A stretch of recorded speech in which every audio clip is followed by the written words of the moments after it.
When taking beta blockers, it's important to be mindful of certain foods that can interact with the medication or exacerbate certain side effects.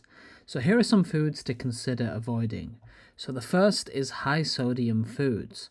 So, beta blockers can sometimes cause sodium retention, leading to fluid retention and increased blood pressure. Consuming foods high in sodium, such as processed foods, canned soups, and salty snacks, can worsen this effect. A second food to avoid is grapefruit and grapefruit juice.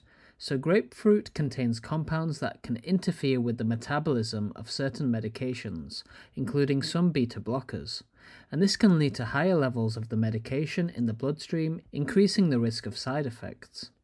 Alcohol is another thing to avoid, so drinking alcohol while taking beta blockers can increase the risk of side effects such as dizziness, lightheadedness, and low blood pressure.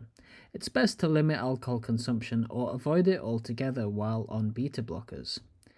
And our fourth type of food is tyramine-rich foods. So some beta blockers such as propranolol can interact with foods containing tyramine, which is a compound found in aged cheeses, cured meats, and certain fermented foods.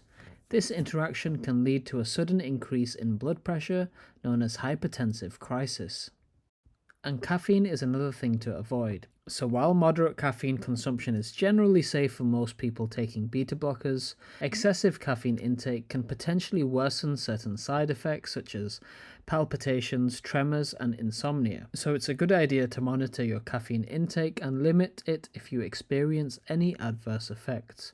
Make sure you always consult with your healthcare provider or pharmacist for personalized advice on dietary restrictions while you are taking beta blockers, because individual factors and specific medications may warrant different recommendations.